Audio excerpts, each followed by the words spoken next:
Hi friends. അപ്പം ഞാൻ കഴിഞ്ഞ ദിവസം ഇവിടെ ഫ്രൂട്ട്സിന് ഇപ്പം നല്ല വിലക്കുറവുണ്ട്.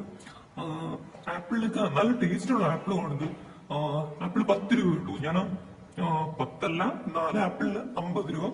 അതുപോലെ തന്നെ നല്ല വലിയ സൈസ് പേരയ്ക്കിനാണെന്ന് കാണിച്ചിരുന്നു. അതിന് 10 രൂപ ഉണ്ടായിരുന്നു, 3 30 രൂപ. പഴമൊക്കെ ആണെങ്കിൽ ഒരു ലോഡ് കിട്ടും. ഒരു ലോഡ് വരും, ഒരു 10 20 നമ്മുടെ റോബസ്റ്റ ടൈപ്പ് പഴമാണ്. 20 പഴത്തിനൊക്കെ 40 രൂപ അത്രയൊക്കെയാണ്. നിറച്ച് പഴം കിട്ടും. പിന്നെന്താ, ഓറഞ്ചും ഒക്കെ 10 രൂപ എന്നല്ല. ഓരോ ഇവിടെ അവര് വെയിറ്റ് പറയുന്നുണ്ട്, പക്ഷെ അവര് ത്രാസൊന്നുമില്ല. 1 കിലോ എന്ന് പറഞ്ഞാൽ അവര് ചുമ്മാ ഒരു വാരിയും എടുക്കുകയില്ല. അപ്പൊ ഞാനിങ്ങനെ 4 തരണം. അപ്പൊ ഒരെണ്ണം 10 രൂപ എന്ന് പറയുമ്പോഴത്തേനും ഓക്കെ, അവർ 10 രൂപയ്ക്ക് തരുന്നുണ്ട്. പിന്നെ ഇതൊരു വിലപേശൽ ഏരിയയാണെന്ന് തോന്നുന്നു. എന്ത് സാധനങ്ങൾ മേടിക്കുമ്പോഴും വിലപേശിയാണ് വാങ്ങുന്നത്. വിലക്കുറവൊക്കെ ഉണ്ട്. നമ്മളെ നാട്ടിലെ വില നോക്കുമ്പോൾ ഞാൻ ആ ഒരു വിലയിലാണ് പറയുന്നത്. അത് കിട്ടുന്നുണ്ട്, അതിലും കുറച്ചും കിട്ടുന്നുണ്ട്. ഇത്രയും